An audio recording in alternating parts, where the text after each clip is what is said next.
Hi, I'm Adam Porter and this is my board gaming vlog, and what I wanted to talk about today is about an area of gaming that's been really important to me over the last few years, a really significant part of my hobby experience, but not one that everybody knows about, certainly not one that every gamer even knows about, and that's about maths trades.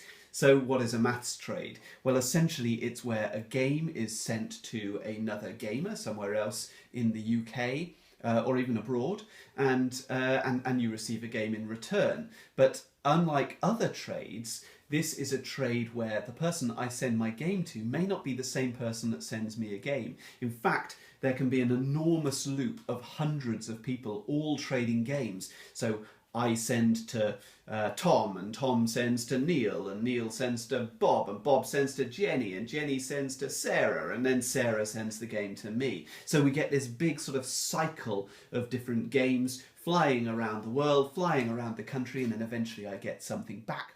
So the first thing you do when you go into a maths trade is you choose which games you want to give away, and you enter them into a geek list. Now this is a list of games contained on the Board Game Geek website.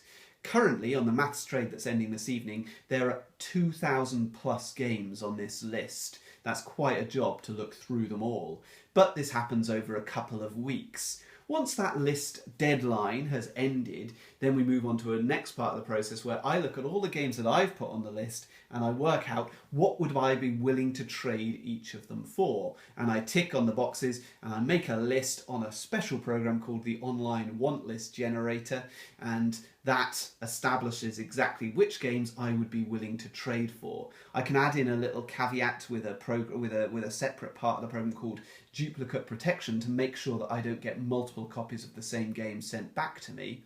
And then I confirm what I've chosen, and I sit and I wait to see whether the trade maximizer, which is another part of this program, works out that I should be part of this trade loop or not.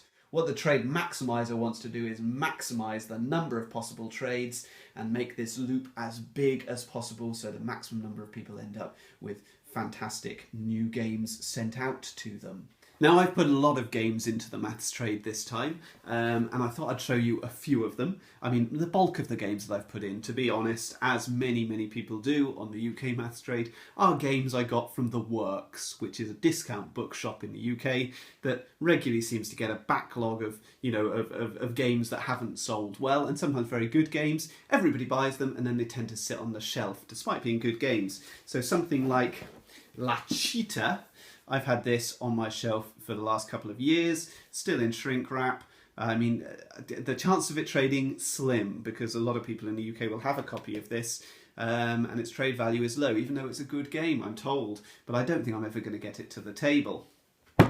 So there's several games like that, but other neat little games actually. Bruno Catala's and Bruno Feduti's Chicago Poker. This is a sort of smash-up sort of vibe about it, this game.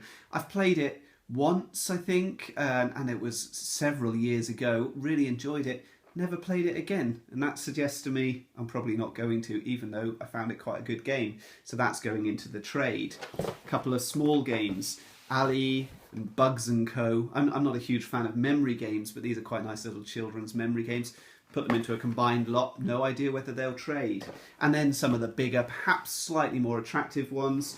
Castle Dice, this massive box here. I got this in the maths trade last month. The great thing about maths trade is when you receive a game, you know that if you don't like it, you might be able to pass it on. So now I'm eagerly awaiting the results of the maths trade, and they should be coming later this evening, sometime after 8 o'clock, at which point I'll tell you how I got on. So I'm now sat in front of my computer. It's 8 o'clock in the evening, which is when the results could be announced. It's when the deadline closes for submitting your list of wants. So I'm sat in front of my computer, and this is the point where I just tend to hit refresh, refresh, refresh, because there's no news yet. The maths trade is run by a volunteer, just a member of the Board Game Geek website. She's called Sharon. In fact, actually, it's not Sharon this time. It's another chap. Let's look up his name. I shall find out for you now. These are very kind people who do this out of, in their own time, no payment or anything like that. and they do an excellent job of it. So I'm just going to find out now who runs the maths trade. It's Parker. Of course it's Parker. I knew it was Parker. I'm sure that's not his actual name. Anyway, one of the great things about the maths trade is that it does bring you into the community, the Board Game Geek community. You meet all these other people online. Okay, you don't actually meet them, but you're sending them games and they're sending you their games, and you get to know who are the people who are going to be quick with their stuff, who are going to be the people who are going to be friendly with their communication. And actually, it's really nice when something does go wrong in the maths trade. Generally, the community rallies round. Just recently, there was one chap who never received the game. It wasn't sent to him for whatever reason. We don't know. Now, unfortunately, in this sort of trade, you have no recompense. You can't go back to the person who is sending you the game and say, well, hang on, I sent you my game. Where's the game? It's not a one-on-one trade. It messes up the whole trade loop.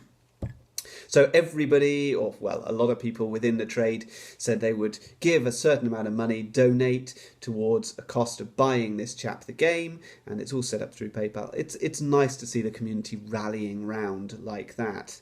So still no results. But the great thing about this trade is not just about getting new games, getting rid of old games. It's also about this community spirit on the internet. And I've been doing this trade for the last couple of years, and I've always had a good time with it.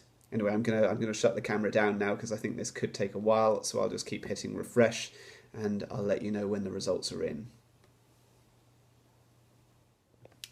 Okay, so it's 9:35 in the evening now. I haven't sat in front of the computer the whole time, but I've been regularly checking in, and now it says up here that the results are up. Now, these are only going to be the preliminary results. What happens now is there'll be a day where people check, make sure that nothing's gone wrong, and then the results will be finalised. So sometimes these things are rerun and the results can change, so I don't want to get my hopes up too high, but let's have a look at what I've got. So if I click into the online want list generator, it'll come up with a list. And here we are. So it says here, Adam78, that's my Board Game Geek username, gives Chicago Poker, and I think I'm receiving for that OVO, which is an abstract game. I think it's a gigamic. Fancy game with eggs. Nice little abstract it looks like. Also, I'm receiving Tortuga for La Chita, which is the one in shrink wrap, which I showed you before. So Tortuga, that's also an abstract. That might also be gigamic, I'm not sure. It's little turtles moving about on an abstract board, a bit like checkers or drafts, I think. I quite like these abstract games at the moment, so I'm pleased with that. Then the Mines of Zavendor, that's a combined bundle with the Gnomes of Zavendor, and for that I'm getting Time's Up Deluxe. And finally, I'm getting Isle of Skye in exchange for Castle Dice.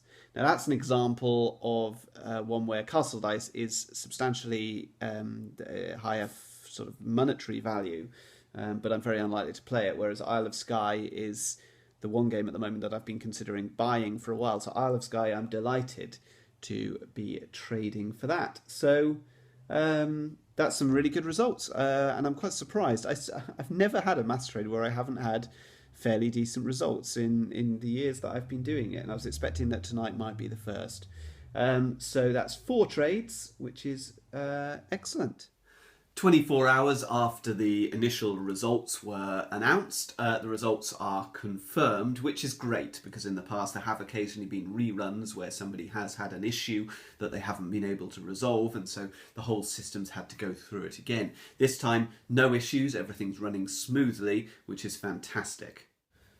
Perhaps the most important stage right now is to check all the components, make sure that there's nothing missing from these boxes. Now obviously these checks are done before I put them up on the list, but I do like to double check. It would be a disaster if at this point I had listed something and then found later that there were items missing. What I need to do is package up all the games, so find some cardboard boxes. I tend to save the boxes from games that have been sent to me in the past, either from games I've ordered online or games that have been delivered to me through various math trades over time.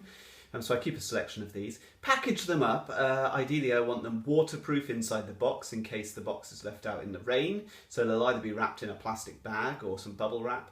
They go inside the box. They want an extra layer of protection, either these little polystyrene bubble things or other forms of packaging and bubble wrap to ensure that the box doesn't get crushed. And then I'm going to be delivering them via My Hermes, which is a courier service in the UK, and so I have to weigh the boxes to establish exactly how much it's going to cost me, and then I can print off labels on the computer and get them in the post.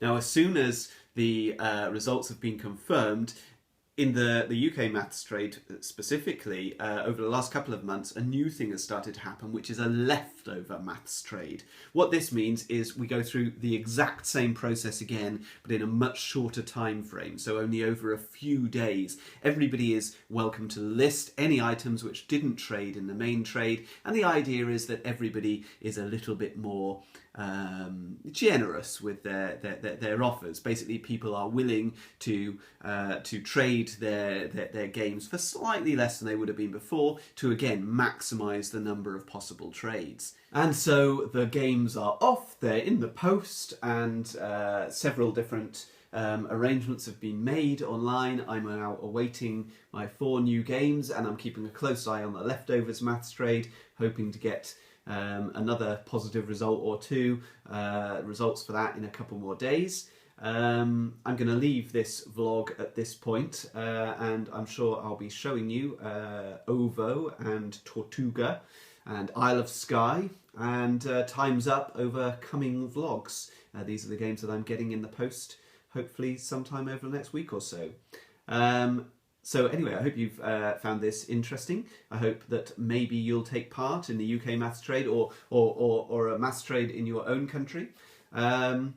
I'm Adam in Wales. Thank you for watching. I hope that you'll continue to watch episodes of my vlog. Please follow me on Twitter at BoardGameWales or on BoardGameGeek. My username is Adam78. And please subscribe to my YouTube channel. All the best.